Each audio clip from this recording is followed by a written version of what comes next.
Hello everyone, and I'm Alex from Slow Your Roll, and boy do I got some good news for you. I'm actually going to be launching a brand new series where we're going to be reviewing the top 5 adventures from the DM's Guild. And the best part about all of this is they're all completely free adventures, so you guys can download them right here and right now. Each week, I'm going to want to dive into the highest rated free adventures on the Dungeon Masters Guild, and I want to give all you guys the juicy details as to why they're so epic. I know some of you might be worried about spoilers, but I promise I'm going to do the best I can not to give any spoilers, but still go over everything that's awesome about this adventure. I'm going to try to hit all of the cool stuff and leave a little mystery for you guys, but if you think there's some spaces that I should have left blank, make sure you let me know in the comments so we can do this better in the future. But without further ado, everybody, the first adventure we're going to be getting into is The Surrounded by Erdem. A lot of things are going to be hard to pronounce, so give me some slack. The Surrounded by Erdem Acir. And it's not really going to be necessary for me to be on the screen when there's so much more you could see. So I'm either going to put myself in the corner if I don't look stupid while I'm trying to explain. But other than that, I'm going to go over the entire PDF for you guys too. So this should take a couple of minutes. Let's get into it. As the adventure of The Surrounded begins, 4 powerful adventurers answer a call from Queen Erdem Acir of Camarari. Yes, I probably pronounced that terribly. A red dragon named Pigsaw has stolen a dragon egg from her trusted advisor, Murmur, and the queen needs help retrieving it. Sir Gawain is a famous purple dragon knight and paladin from Torm. Sir Robert is a champion fighter from Eltergard. Father Tristram is a priest from the Brotherhood of the Glorious Sun, and Varius is a powerful wizard. However, Sir Robert and Father Tristram were ambushed and killed by members of Zenitharium on their way to Corm, and the killers impersonated them to retrieve the dragon's egg for Zenitharium. This hidden animosity between the players and the gradual rising tension make the adventure worthwhile. The players are like Varius, a red dragon who thinks he is better than everyone else. They are also similar to Zenitharium's agents, who are only interested in gaining more power, and Sir Gawain, a typical paladin who is good and loyal to his job. The adventure starts with the players being summoned to the capital of Corm, Suzail. They are greeted as heroes and offered elegant guest rooms, food, and wine after dinner. They head to their rooms to rest. The next day, they are told to see Queen Erdem, who tells them what's going on and wishes them luck. The players then ride their horses to the Storm Horns to get the dragon's egg. Along the journey, the party encounters a bard named Eleros Glimmergaunt, who is looking to write a song about their quest. Even though he knows nothing about the party's past adventures and biographies, he wants to learn more about them so he can write about them in song. The journey to Weymouth, the first stop on their quest, is eventless and takes half a day on horseback. As the group makes its way through the Storm Horns Mountain to the Dragon's Lair, they face several challenges and problems. The Dragon's Lair is guarded by spells, minions, and other defenses. To get the egg, the players must sneak in without being seen, and the goal is to retrieve the egg and bring it to the king, but defeating the dragon is not necessary. But let's be real, your players are probably going to try to do that anyway. The players' skills will be tested at the end of the adventure when they face their hidden hatred and work together to beat the challenges in the Dragon's Lair.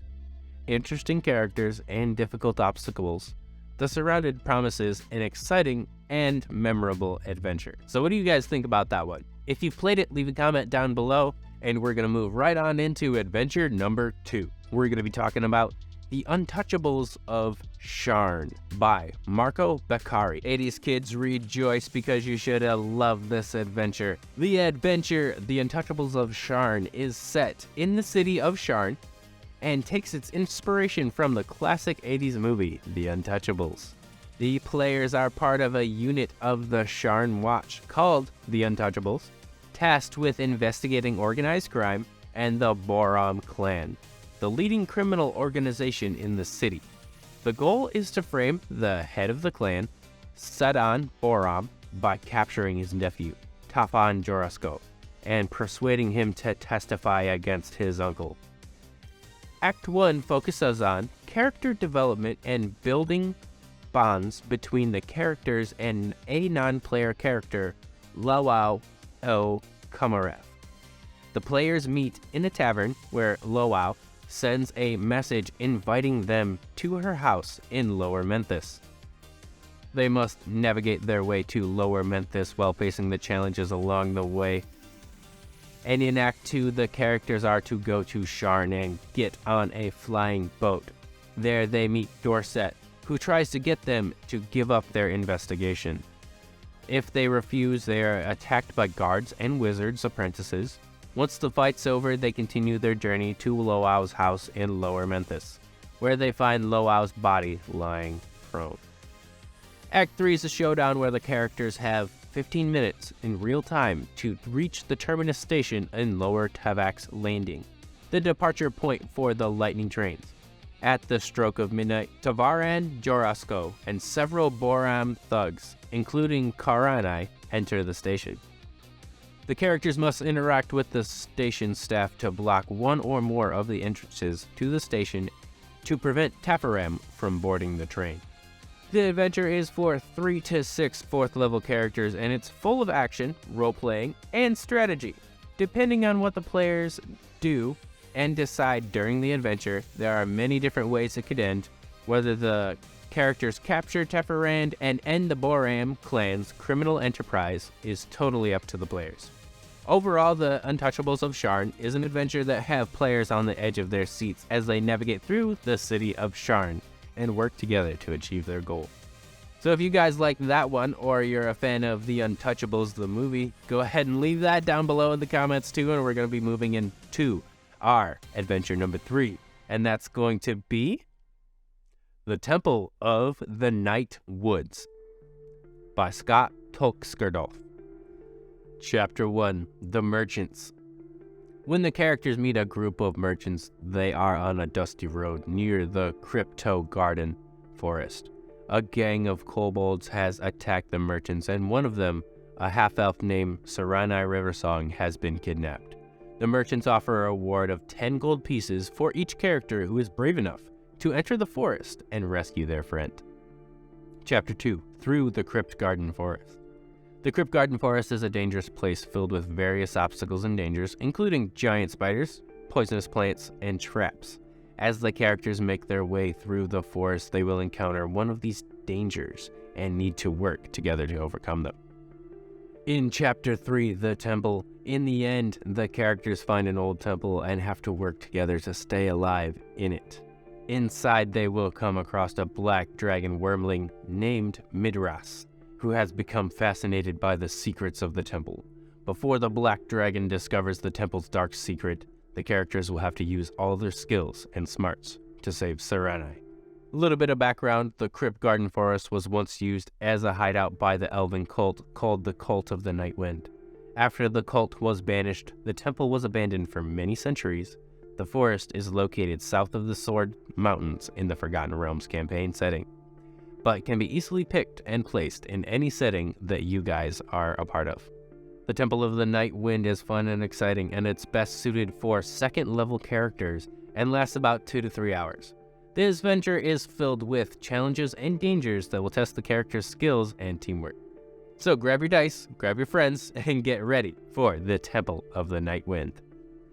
What do you guys think about that one? Of course, I'm going to ask this pretty much after every single one of them. Have you played it, and what did you think? And let's go on to number 4. We're going to be looking at Murmur Through the Cracks, written and illustrated by Moro Gosht.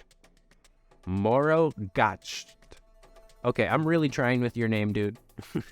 Murmur Through the Cracks just happens to be an exciting venture for 3rd and 4th level characters. This adventure takes place in the lake region of Joanok and is based on an investigation into the mysterious disappearance of people in the town of Samin. The players are hired by the Duke's Rangers and must leave no stone unturned in their quest to uncover the truth. The investigation has 3 parts: the investigation, the infiltration, and the confrontation. Each part has its challenges and the players have to overcome them. During the investigation phase, players must get information from different groups and look for clues in different ways. They will run into many problems, such as a guardian who won't let them through the militia's records, and an innkeeper who gets nervous when the players want to search for his place. During their search, the players will also run into a tiny mouther, a small aberration monster. These players must use their problem-solving skills and wits to get past these challenges and uncover the truth. During the infiltration phase, the players must go into the temple to find out where the temple militia is hiding their secrets. The players must avoid the traps and puzzles in the temple to get to the inner sanctum, where they finally face the temple militia. The players must defeat the temple militia and stop them from training their soldiers' minds with the monster whispers. The players must be quick and clever to get past the traps and puzzles in the temple and reach the inner sanctum. As the players face the Carrion Leaper, a variant of the D&D 5e Gibbering Mouther, the final battle has a high chance of a TPK. This battle will require the players to work together and use their skills to defeat this powerful enemy. The Carrion Leaper will make it hard for the players, so they must be strategic and use their problem-solving skills to beat it. Overall, Murmur Through the Cracks is a challenging and exciting adventure that requires the players to investigate and fight using all of their skills. The players must work together to defeat the Temple Militia and Carrion Leaper. Murmur Through the Cracks is best run with a minor party that needs help fighting each obstacle. Players have to use their brains and problem-solving skills to win, which makes it an excellent choice for people who like games that are more strategic. Whether you are a seasoned D&D player or a newcomer to the world of tabletop RPGs, Murmur Through the Cracks is an adventure that will provide hours of excitement and entertainment. So why not gather your friends and get to it? That was adventure number 4, everybody, and we're going to be driving right into adventure number 5 and our final one of the day. We're going to be talking about Pigsaw by Dale Zawada. At least I can pronounce his name. The adventure of escaping the dungeon is a thrilling and challenging experience for players. It is based on the Saw movie series, in which players are locked into a dungeon full of cruel traps made by a former enemy with a grudge named Jack Reimer. To escape, players must overcome various obstacles and retrieve 5 skeleton keys. Players are tied to a glowing wall with glyphs when they wake up in the dungeon.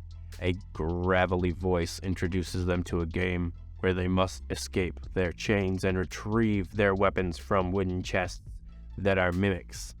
Must also be aware of the poison on their weapons, and they must also get the skeleton key out of the box with blades that folds in on themselves, and try to find a cure in the ale barrels.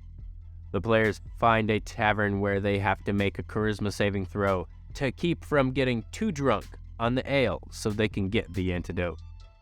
The only way out is through an iron door with 5 jagged keyholes, and they can be opened with all 5 skeleton keys.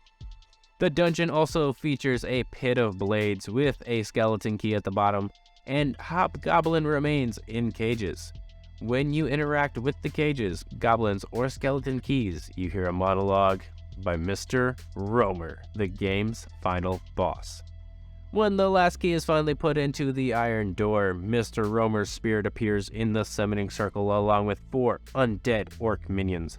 To get out of the dungeon, the players must beat Mr. Jack Romer and his minions in one last battle. When the players beat Jack Romer, they leave the dungeon and end in a shady tavern. The next step for them is to continue with their journey, which could either be in the next town or across the entire continent. The adventure gives the players a unique and challenging experience that will stay with them for a very long time. Pigsaw is a fun and challenging adventure game for people who like to solve puzzles, face challenges, and fight a seemingly impossible foe.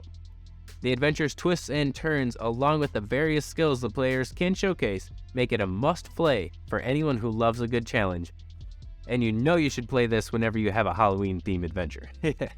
But that's going to be it for today, everybody. If at least one of these adventures tickled your fancy, go ahead and give me a like, comment, or subscribe on this video. And before you go, please do me just one small favor. If you do play one of these adventures, and you have a chance where you look around the table and you see that everybody's smiling and having fun, just please go back to the adventure creators and donate at least $1. But until then, everybody, I'll see you guys later.